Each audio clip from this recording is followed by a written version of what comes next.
Another week comes to a close without a deal on coronavirus relief legislation. Probably the next step is obviously going to be executive orders by the president on a moratorium for evictions, also dealing with suspensions of student loans.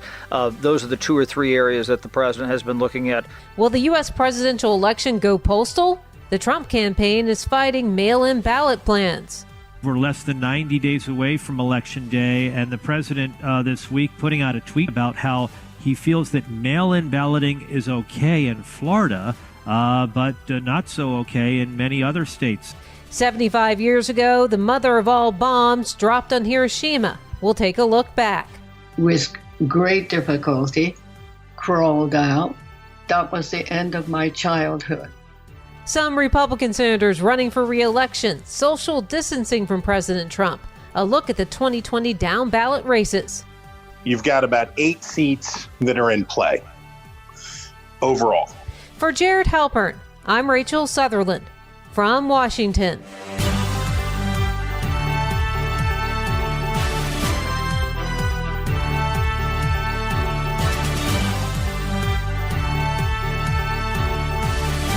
Millions of unemployed Americans are still in limbo after Republicans and Democrats failed to reach a deal on a coronavirus relief bill Friday. We're going to take executive orders to try to alleviate some of the pain that people are experiencing. That's White House Chief of Staff Mark Meadows after another unfruitful meeting with Democrats, saying they're going to recommend President Trump take executive action. Senate Democratic leader Chuck Schumer blamed Republicans for the lack of progress. We're asking them, again, to be fair, to meet us in the middle. A moratorium on evictions and expanded unemployment insurance for millions of Americans expired last week. Republicans and Democrats agree people put out of work by the pandemic should get help, but the standoff is over how much. Democrats want a larger package of relief, not just an extension of enhanced unemployment benefits. As Senate Minority Leader Chuck Schumer said this week, we believe the patient needs a major operation, while Republicans want to apply just a Band-Aid. President Trump did float the idea this week of executive orders on unemployment benefits, a hold on evictions, and a payroll tax cut. That's something members of his own party have shot down. Fox News Congressional Correspondent Chad Pergram joins us. It looks like another round of talks have ended without a deal. What's the next step? Nobody quite knows. Probably the next step is obviously going to be executive orders by the president on a moratorium for evictions, also dealing with suspensions of student loans. Those are the 2 or 3 areas that the president has been looking at, in particular. Also, maybe a little bit of extra unemployment benefits. Remember that they are limited what they can do in the administration. They just can't cough up billions or trillions of dollars. That has to be appropriated by the Congress. They can't just draw this out of the ether somewhere. I'm told that there's about $140 billion that the administration believes it has to work with, unused coronavirus money, also some money from the disaster relief fund that they could, quote, repurpose for these purposes. Now, technically, you're supposed to go through Congress to do that. House Speaker Nancy Pelosi this past week, I asked her about that. She said, well, I don't think that they can really do that, certainly not, to that level. But keep in mind, they did do some of that for the border wall, where they took money that Congress had appropriated for other purposes, for defense and DHS, and repurposed it for the wall. So there is a limited scope here of what they can do. But they don't have a deal. And the reason they don't have a deal is the math doesn't work. As I always say, it's about the math, it's about the math, it's about the math. And the math means that you have to have the right cocktail of votes in the House and Senate to pass something. And right now, there's just not anything that can pass. Nancy Pelosi said, okay, we'll come down from $3 trillion, which is what they asked for, to about $2 trillion. The administration and a lot of Republicans were saying maybe about $1 trillion, although a lot of Republicans were also saying that's too much. Yeah. Maybe meet somewhere in the middle. But that math just does not work, because then you start to have an attrition of members going in opposite directions. Chad, what are the main holdups here? We know expanded unemployment insurance is one of them. The moratorium for evictions, is that a holdup? What are the main sticking points? Moratorium for evictions, that's the easy one. No, that's not a holdup at all. The main holdup here is over unemployment insurance and just how much extra people who are out of work should be getting. $600 was what the figure was in the coronavirus bill passed back in late March. And a lot of Republicans flagged that because they said some people are making more being off the job than on the job. That's where they've wanted to reduce that to $400, $200. We've seen different proposals there, but none of those can pass the Senate, and the Democrats are sticking to $600 no matter what. The other issue is just the sheer cost of the bill. As Mitch McConnell said on Fox this past week, that he thought he had 15 to 20 members on his side of the aisle who were unwilling to approve anything for more debt. They already went in hock about $3 trillion. You're talking about another trillion, maybe another $2 trillion.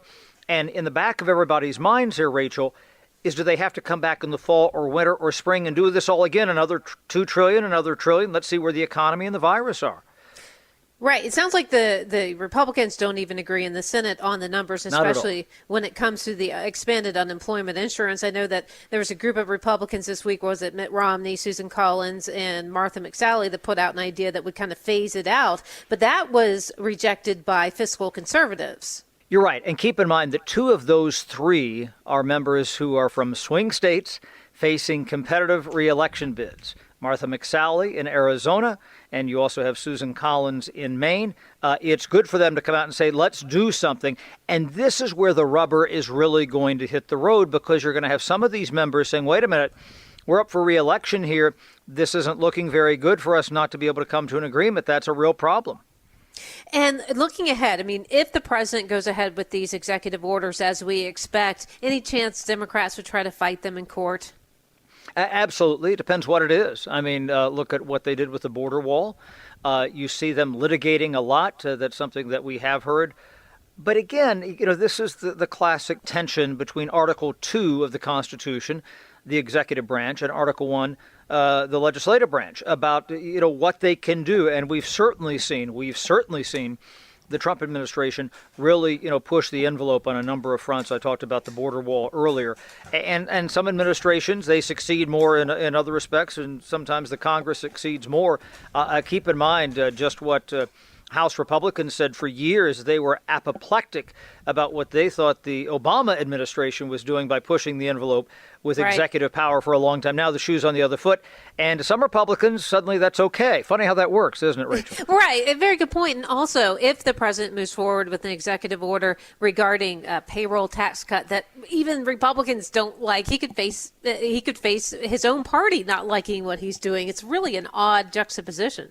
That's right. And that was something that the administration fought for. They argued for that for quite a long time, and it was obvious that only had 10 to 12 votes in the Senate among Republicans. And so that was going nowhere fast. That was a poison pill, as we often describe it here on Capitol Hill. And that's why if the president really wants to do it, it's probably better that he does it by an executive order and not by legislative fiat. Well, Chad, to people who are unemployed, who have been furloughed, all this wrangling on Capitol Hill is just irritating to them. What are the chances? Are they going to come back next week? Are they done for now? Are they throwing up their hands and giving up by saying they're going to the president, the Republicans, and asking for executive orders? Well, Steve Mnuchin said on Thursday night, after they had the most lengthy of the 2 weeks of talks, a lengthy session, about 3 hours there, he said, well, there's no reason for us to keep coming back here every day if there's nothing new to talk about. And guess what? They came back on Friday in the afternoon and talked for a couple of hours. You kind of have to go through those machinations if you're ever going to get a deal. And I want to be very careful here, but I want to point out something that's interesting. This is not necessarily political performance art, but if you think about President Trump and how entrenched he is on this issue, and how, Democrats, they're so entrenched on their side, both sides kind of have to do this kabuki dance a little bit, where you could imagine that Mark Meadows, the chief of staff, and Steve Mnuchin, they have to come up here and show that they're not getting rolled by Nancy Pelosi, they're not getting rolled by Chuck Schumer, and come back and say, look, we fought for this for the president, and give him a little bit of time, maybe to do an executive order or two. And then, this starts to, bleed over deeper into the month, deeper into August, and people really start to hurt, and it starts to ripen the issue on Capitol Hill. And by the same token, Nancy Pelosi can show to the liberals in her caucus, oh, I didn't get rolled by the Trump administration. We still got a really nice figure here. I tried to pin her down in her press conference as to if you're coming down from $3 trillion to $2 trillion, what would give? And she said, well, it's really about moving around some things with dates and what would come up in the new fiscal year. And she's right about some of that. but without specifics, we don't know. Something would have to give on that side, and we don't know what the give is there. And Pelosi has kept her cards very close to the vest in that regard. Chad, let's talk about the real doomsday scenario here. September spending bills coming up. And by the end of the month, the government needs to be funded. That's not very far away. And what's the chances that Democrats could say, well, we'll fully fund the government, but you have to do this with coronavirus, a government shutdown? What would that mean right now? It cuts two ways. In some respects, the idea that they have to fund the government in about 7 weeks here might help them, both sides, frankly, to roll everything into a big mega bill. I mean, this would be about a $4.5 to $5 trillion bill. I mean, that's just staggering if you think about it, to fund the government and also, provide coronavirus relief. So that's very possible if it comes to that, because that train is leaving the station. They have to put that on there. By the same token, if people don't agree to that, that may be, and I say this without hesitation, the most apocalyptic parliamentary scenario that we have ever seen in Washington, to have a government shutdown at the time of a pandemic. And I don't, say that with hyperbole. I mean, that would just be staggeringly bad, Rachel. Yeah, I know you. You're not prone to hyperbole, but it really is something on the horizon. And in some ways, to a lot of us, it still feels like March. But it is now heading into September when all these spending bills need to be passed. I mean, the government shutdown idea aside, I mean, could they pass a continuing resolution to get the nation through the election? Right. Well, generally, they thought they were going to have to do that anyway to get through the election, frankly, maybe get into the new year, a new president or President Trump sometime in maybe February of 2021. That was generally believed to be the route that they were going here. The House has passed most of its appropriations bills. The Senate hasn't touched anything. And, ne'er the twain shall meet there. So a lot of people were thinking that was the way this was going to go. So maybe it's not a $4.5 to $5 trillion bill. Maybe it's simply renewing some of the old spending, which is what you do in a CR, a continuing resolution. It renews all the old spending from the previous fiscal year at the old rate, essentially. And then you throw a lot of coronavirus stuff on top of it. I mean, they could do that, or they could just fund it for the entire year. That scenario might be more likely because at least it gets you past the election and gets you maybe into the new calendar year, presumably when you have a new Congress and then who's in the White House. Well, you know what? That's really shaky ground to be on. Let's leave on a positive note. What issues... There is such a thing, Rachel, up here? Let's try to find it. What issues do Republicans and Democrats agree on? Where is their common ground here? Well, I think that they agree on the idea that there needs to be some extra unemployment insurance. What the number is the problem. That's one thing. There is some agreement on additional direct payments. There is certainly agreement on money for schools and making schools more safe. There is not agreement at all on money for state and local government. Some of that is incorporated into the school side. There's definitely agreement on some nutrition aid. Of course, Democrats want a much higher figure there because they're worried about abject poverty going into the fall and the winter. And something I've not heard much about, but is an issue, but will certainly come ripe this winter, is heating assistance. Heating assistance. That's something that might be out there as well. And you could see them start to talk about that. I've not heard anybody mention that by name, but that could be an issue come winter. Oh, boy. A lot on the table, Chad. Thanks for breaking it down for us. My pleasure.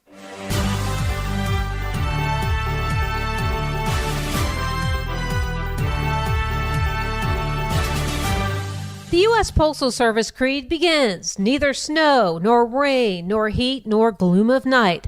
But what about budget cuts, mail-in ballots, and a pandemic? Republicans have filed a lawsuit challenging Nevada's new vote-by-mail system, claiming the state is changing the rules in the middle of the game. The president claims, without evidence, there could be voter fraud. And he told reporters this week the postal system is not equipped for mail-in voting. The post office, for many, many years, has been run in a fashion that hasn't been great workers and everything, but they have old equipment, very old equipment. And I don't think the post office is prepared for a thing like this. Democrats accuse President Trump of slowing down the post office in an effort to sabotage the vote. House Speaker Nancy Pelosi. They want to cancel the election or postpone the election. Really? Did you learn that from Putin or something? They want to diminish the capacity of the postal system to work in a timely fashion. The new Postmaster General, Louis DeJoy, reportedly put new policies in place, cutting overtime, leading to undelivered mail stacking up. DeJoy pushed back on those claims on Friday, saying the notion that I would ever make decisions concerning the Postal Service at the direction of the president or anyone else in the administration is wholly off base. And he said the post office can handle the election surge. Despite any assertions to the contrary, we are not slowing down election mail or any other mail. Instead, we continue to employ a robust and proven process to ensure proper handling of all election mail. DeJoy did warn the postal system cannot correct the errors of the election boards if they fail to deploy processes that take our normal processing and delivery standards into account. The president floated the idea of postponing the election this week, but prominent Republicans pushed back, saying it will be held on November 3rd as planned and as outlined by the U.S. Constitution. John Decker covers the White House for Fox News Radio. We're less than 90 days away from Election Day, and the president this week putting out a tweet first, I think it was on late Monday, about how he feels that mail-in balloting is okay in Florida, but not so okay in many other states in the country. I asked the president about this, actually, Rachel, on Tuesday. I said, why is it okay in Florida but not okay anywhere else? And he explained that Florida has been doing it for so many election cycles. He feels that it is safe and secure. In terms of the procedures and the verification procedures that Florida has in place, maybe not so the case, the president says, in other states. And we already see that the Republican National Committee is suing the state of Nevada because they are going to be having a new procedure for mail-in balloting. It's a procedure in which the Secretary of State will send out ballots to every registered voter in the state. The RNC, the Republican National Committee, Rachel, is aiming to block that new procedure from being put into effect. Right. So what the Republicans are arguing is that they're changing the rules in the middle of the game. But Democrats are saying, hey, we're in the middle of a pandemic. It's time maybe to do things a little differently. Any other states that the Republicans are going after in this case besides Nevada? In terms of lawsuits, no. It's only the state of Nevada.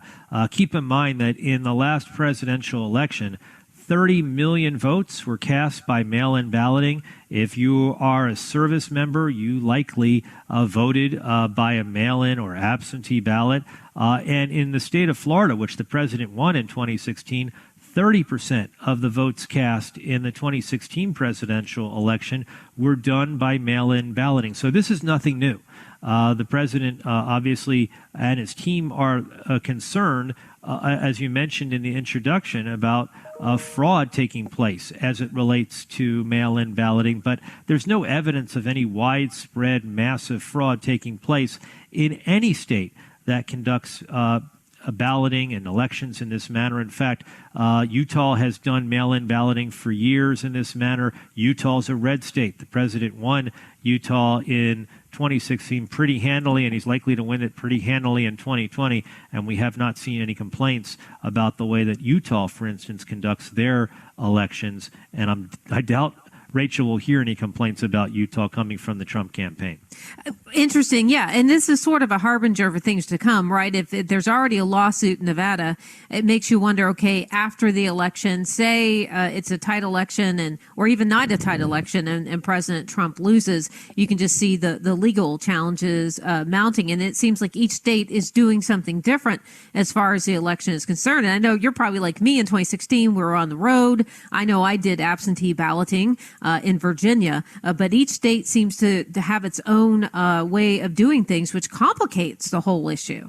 Well, it does. There are different deadlines. There are different rules that apply state by state because states run their own elections. It's not done in a federal type of organization. And so that does complicate things. Now, keep in mind, let's go all the way back to the year 2000, the Bush-Gore race. Yep. And Al Gore did not concede the presidential election of 2000 until December the 13th of 2000. So a month and a half after Election Day, Al Gore finally concedes, and that means that we didn't know who won the 2000 election for 5 weeks after votes took place. So I think we should probably gird ourselves for that possibility in 2020. That likely will happen, I think, Rachel, in November. That is the most recent example of a transition that was maybe a little bumpy, a little rocky. Let's turn now to the new Postmaster General, Louis DeJoy, who has put some new policies in place that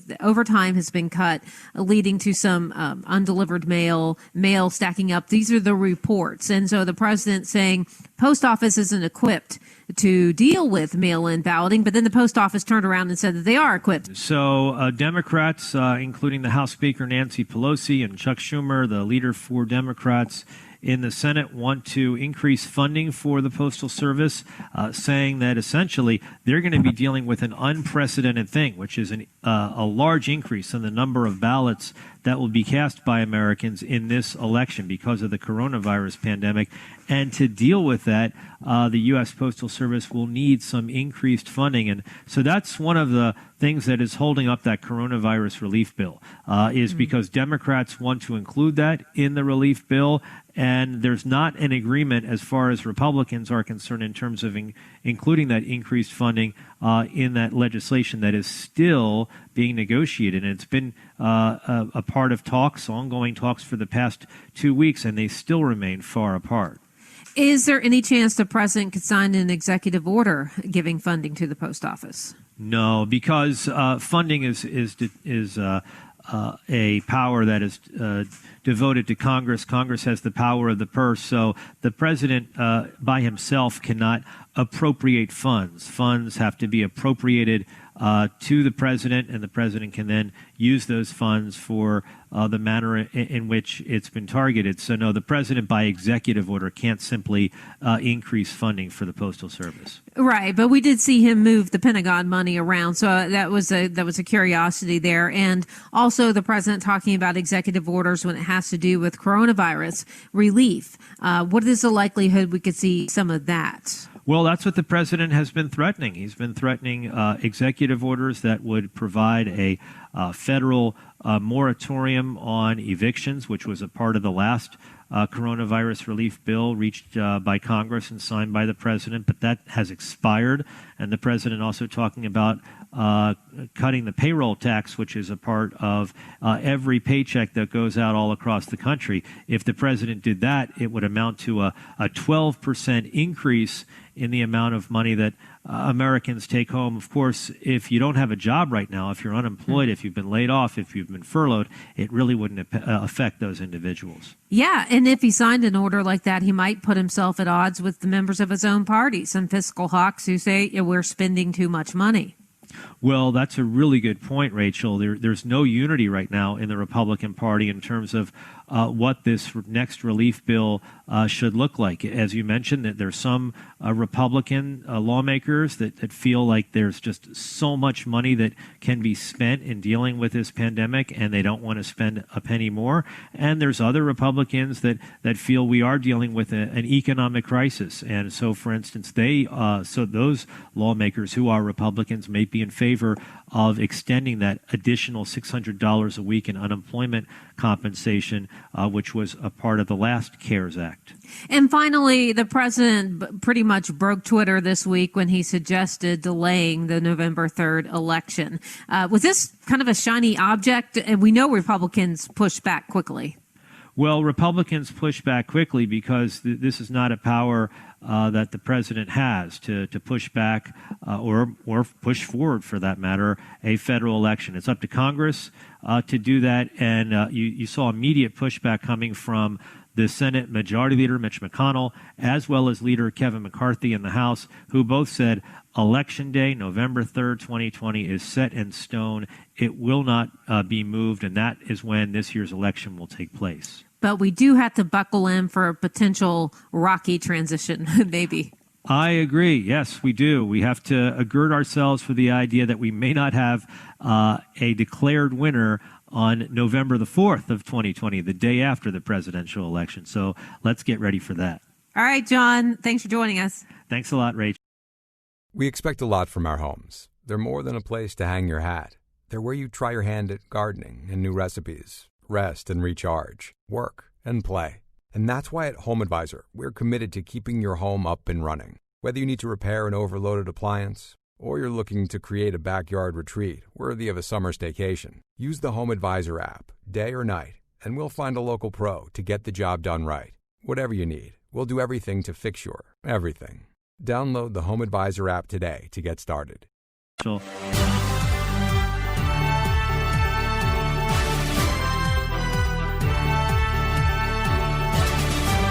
Hideko Tamura remembers feeling happy when she woke up on August 6, 1945.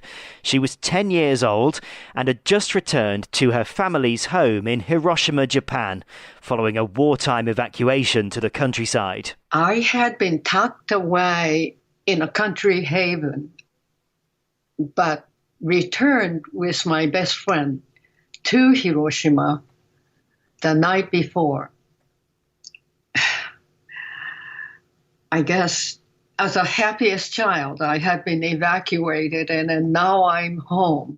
But the world was about to change. At 8:15 on the morning of August 6th, the United States dropped an atomic bomb on Hiroshima, the world's first nuclear bomb attack. It was 3.5 years since Japan had attacked Pearl Harbor, drawing the US into World War II. And the Americans believed Japan would not surrender unless there was an overwhelming demonstration of force. President Harry Truman feared a ground invasion would cost hundreds of thousands of lives on both sides, so the bomb was deployed instead. The bombing of Hiroshima and days later Nagasaki helped secure Japan's surrender and the end of the conflict. But in Hiroshima alone, 140,000 people died, including Hideko Tamura's mother. When the bomb happened, I was reading a book, and sudden flash of blinding light. I jumped on my feet, which was followed by deafening sound and shaking earth. I was under the wreckage after I didn't know infinitely lasting shaking and breaking of the house, and with great difficulty crawled out. That was the end of my childhood.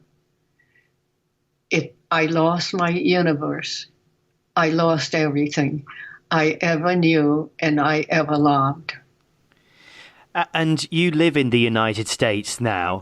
Do you think that we overseas from Japan have considered enough the consequences of the atomic bomb?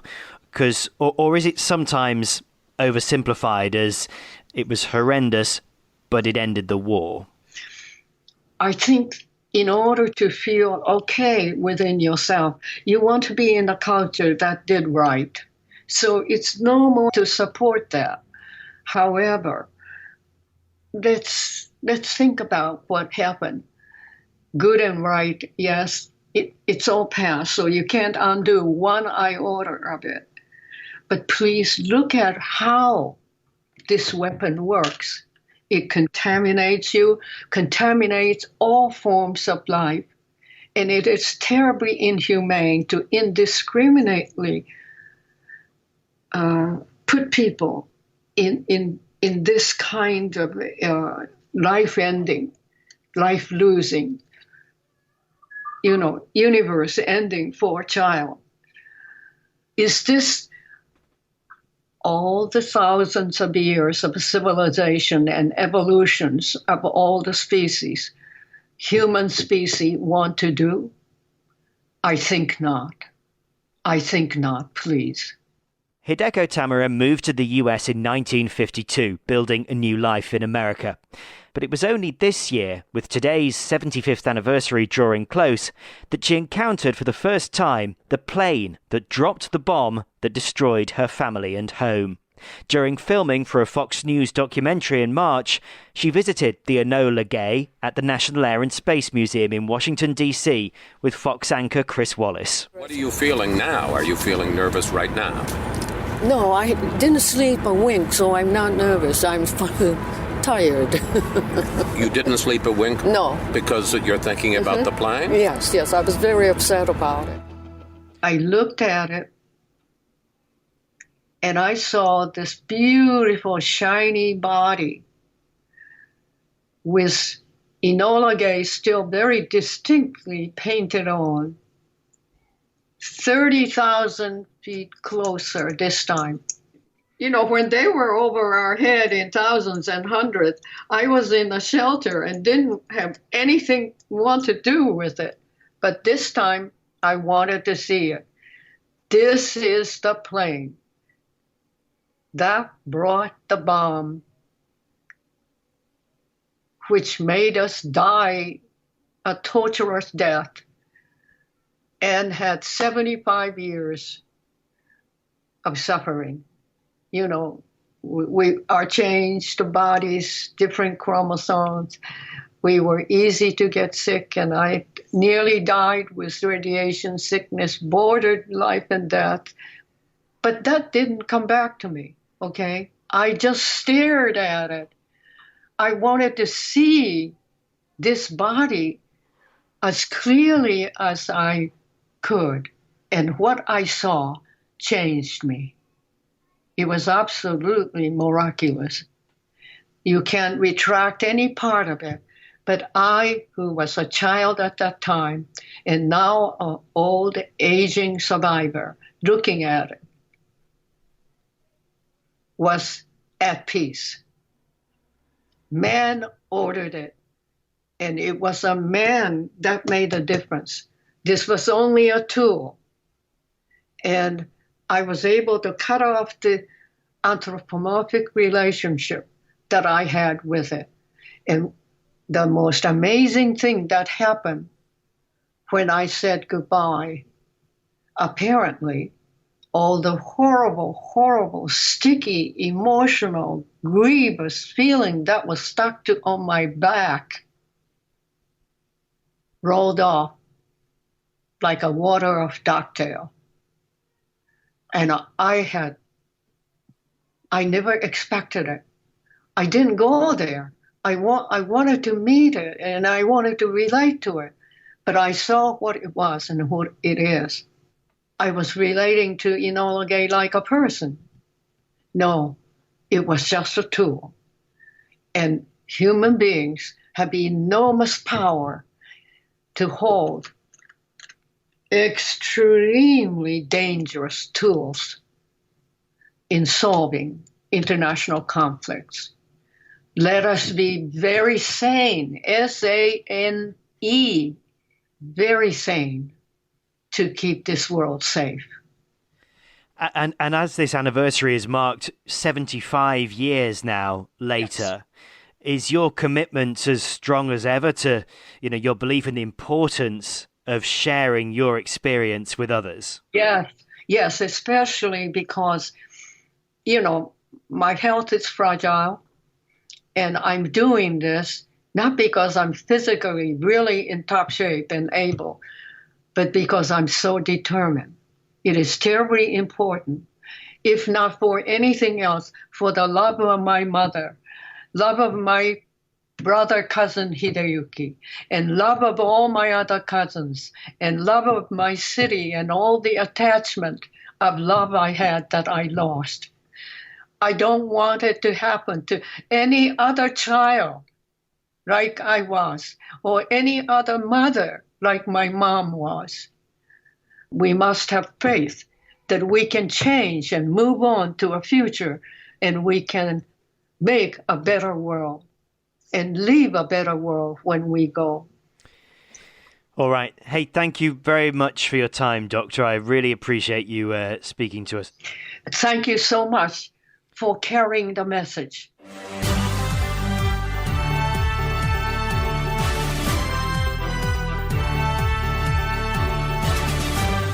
Are Republicans running for re-election, socially distancing from President Trump? Impeachment feels like years ago, but the fallout of the president's trial and acquittal, not to mention the pandemic, are leaving some candidates with a choice: align with President Trump or inch away and tout their own contributions to the states they represent. Republican Senator Martha McSally, who's been riding the Trump train, appeared with the president in February at a rally in Arizona. I have a message for the liberal hack media in the back.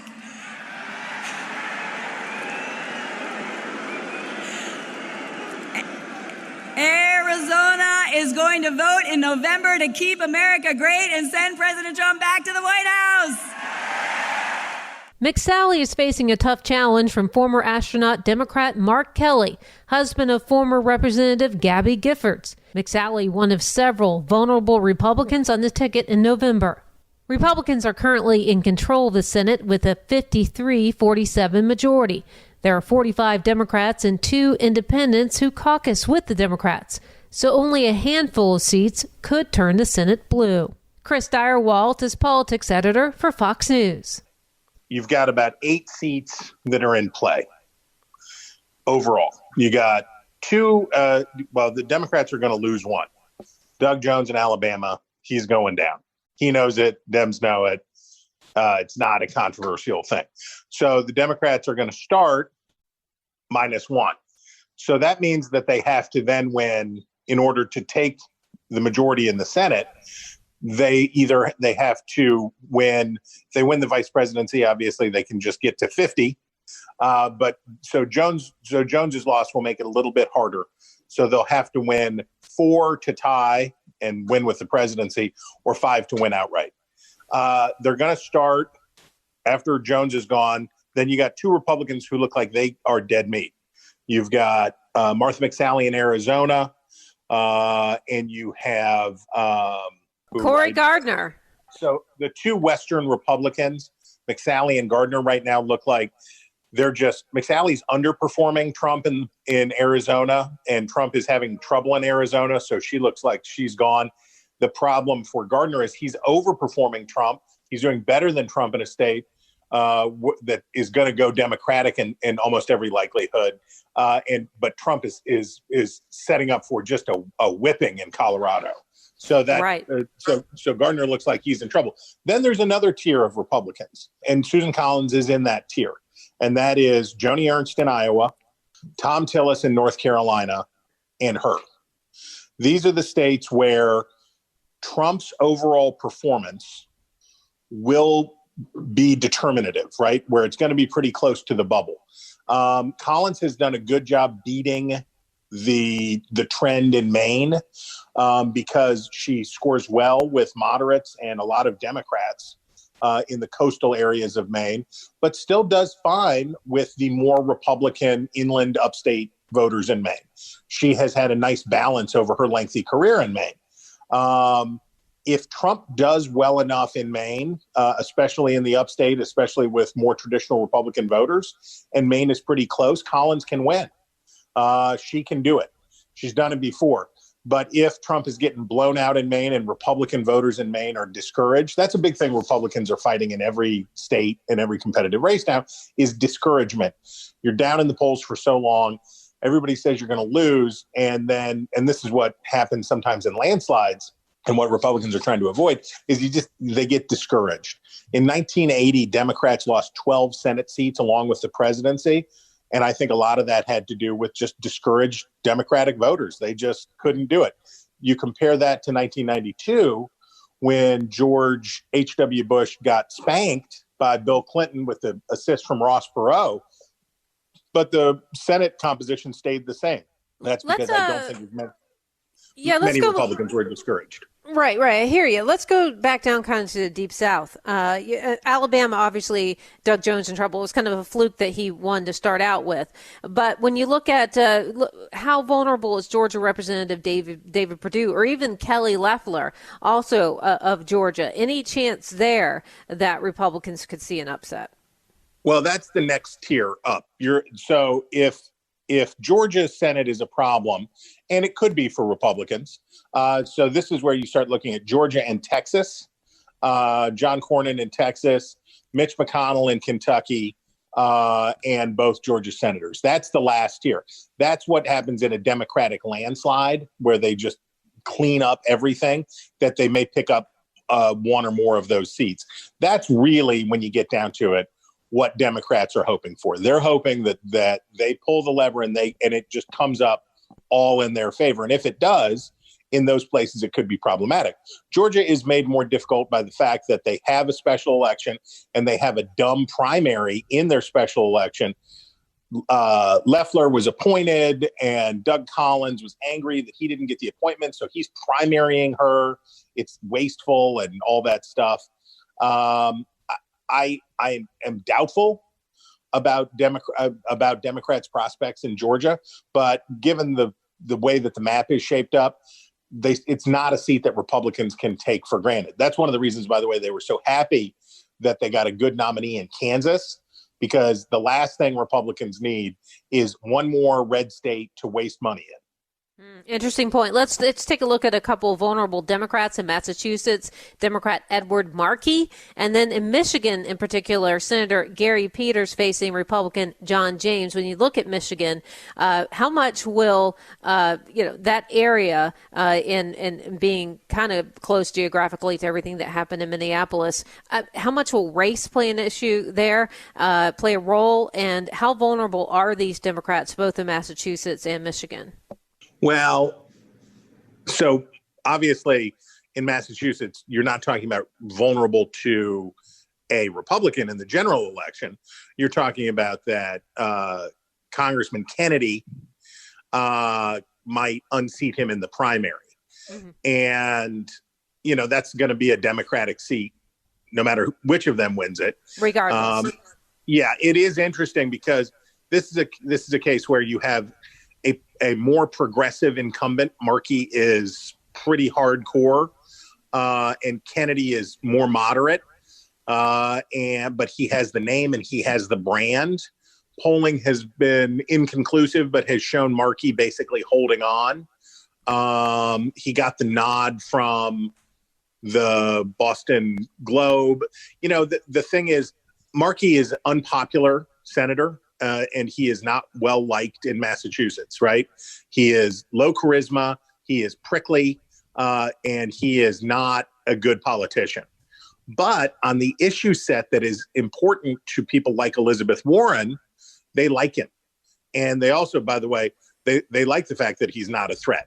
So Kennedy has found a lot of people interested in his candidacy, and he's found a lot of money. But he also faces a Democratic establishment that prefers Markey in some pretty substantial ways. Interesting for Kennedy in Massachusetts to find himself as the insurgent, and who the heck knows, especially with late voting and mail-in. I don't know. Right. In Michigan, you have Republican John James, who was defeated in his bid in 2018 for Debbie Stabenow in her seat, and is now switching over to Peters. Michigan doesn't look competitive on the presidential level. It looks even less competitive on the Senate level. It is a race that we're watching because if the dynamics in Michigan were to change, you could see it. James is a telegenic, enthusiastic, positive message candidate who has done a pretty good job of threading the needle. He, as an African-American politician, dealing with Trump and the upset at Trump and Republicans about racism, he's done a pretty good job of staying in the game on that, but it's just hard to see, given the climate in Michigan and the climate this year, that James will do even as well as he did in 2018. Okay. Well, let's turn now to the presidential election and the conventions. We understand that Joe Biden will not be going to Milwaukee for his acceptance speech, and the president will do his, I believe, at the White House. Correct me if I'm wrong. Well, it has been suggested that he might, but that's probably not legal. Yeah. It's probably not legal.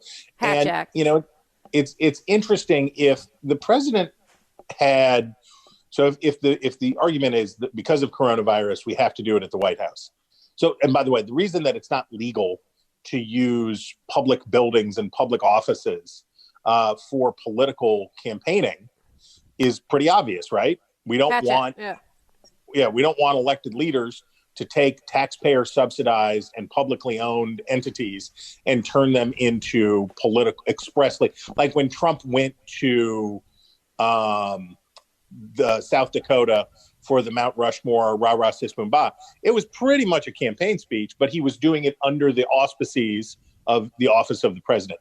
There's no way that you can accept a partisan nomination as the president, right? That's not, you can't do that. So there's a lot of question about that. I would think that for Trump, it's far better to go to Trump Tower or to go to Bedminster or one of his properties in Florida or someplace nice, right? Reagan gave one of his famous speeches with the Statue of Liberty in the background, right? He wasn't at the Statue of Liberty, but this was in New York, announcing his candidacy officially, I think. But the Statue of Liberty was visible in the background, but he wasn't at the Statue of Liberty. There are ways to do it and invoke that kind of stuff, but you can't just say, I'm the president, this is my house, and I'm declaring for election here. Yeah, it wouldn't go over too well. And it puts Republicans in a tricky position. What about Biden and not going to Milwaukee? One begins to wonder where he'll do this. Well, it kind of doesn't matter for either of them. The sad truth that we acknowledge is that we, in an era of increasingly weak parties, these conventions have become really meaningless, right? And what the conventions really became was an impressive way to show that you could put tens of thousands of people together, right? Yeah. There's so many of us and we're so excited, and we all have on our sparkly elephants or sparkly donkey hats, and we're so glad to be here. And it was a way to do an infomercial. And in the days where broadcast television dominated the world, they would have to take these conventions and broadcast them, even though there hasn't been even an open one. There hasn't even been, it's been since 1976. And in 1976, it didn't really happen because Reagan, the challenger, conceded the night before. So it's been since the 50s that there was really a contested convention. So these parties now say, it's sort of funny. They've been keeping up a fiction in exchange for airtime. Now they've had to give up the fiction that these are real because of coronavirus. But now they say, but we still want everyone to look at us for a number of days. And it's, one of the gifts of coronavirus may be that we just jettison these dumb things once and for all. You're sick of going with all the crowds. No, it's I love to go. I like to go too. Yeah. I love to go. I'm sorry to not be at conventions this year because it's fun to talk to the people. Really, the conventions end up acting like trade shows for journalists and for partisans. You get to see your friends. Oh, hey, hello. Oh, how have you been? Right. You get to do all that stuff. It's great. But in terms of being a thing that matters, it doesn't. And until we get back to a point of some sort of way to choose nominees for these parties that works, it's hard to see what the point of these conventions are. And in Biden's case, by the way, so they told everybody to stay home, right? The Democrats said, don't come. Elected officials, delegates, do not come. But Biden's going to go, but don't you come. But so it still creates a thing where it's like, well, should I go? Maybe I should go. I want to go. If he's going, maybe I should go. When Biden doesn't go, then it's lets everybody off the hook. Do not attend. There is no expectation that you will attend. And the Democrats will end up like the Republicans now, which is you're going to have some meetings, some official meetings that will take place, but that's it. And I think it's fine. And I think that anybody who cares where Joe Biden or Donald Trump give these speeches is not a persuadable voter. I don't imagine anyone said, oh boy, he was at Mar-a-Lago instead of the White House. I guess I'm voting for Biden. Or anybody who said, I was hoping he'd go to Milwaukee to give this speech. Oh, rats. I guess I'm voting for Trump. Those people aren't real. This is about parties clinging to this infomercial that they loved so much for so long. Yeah, and Chris, and quickly, we got to wrap it up. But, the show will go on in some form or another, like you were just describing what Reagan did with the Statue of Liberty. These parties will put on a show. It's just going to be different, and maybe it'll be different for the foreseeable future. Well, it certainly may change things, but we know who the nominees are going to be. The question isn't in doubt, and we'll see which team is better at producing television that looks well composed, but seems real and not too slick. So it's going to be Hollywood versus the former host of The Celebrity Apprentice, who can put together the most compelling TV viewership. Reality show 2020. Thanks, Chris. Appreciate you joining us as always. You bet.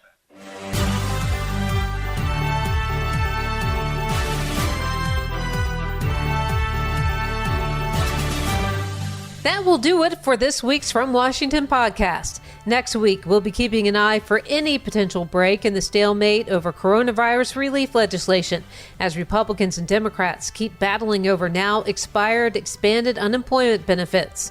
The Republican and Democratic parties are holding virtual national conventions this month. It's a first for both sides, and they're planning prime-time televised events. We're still waiting for Joe Biden's big reveal as the Democrat continues to ponder his running mate.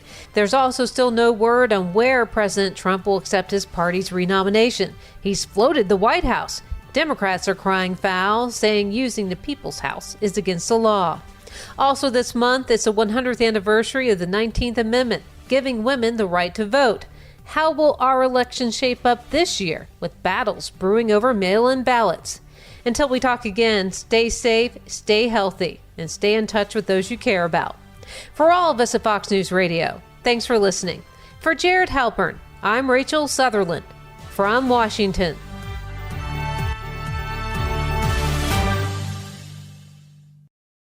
We expect a lot from our homes. They're more than a place to hang your hat.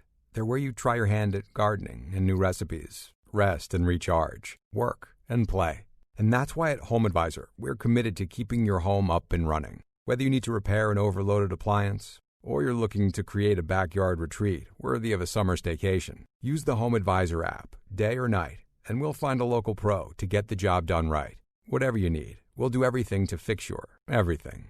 Download the Home Advisor app today to get started.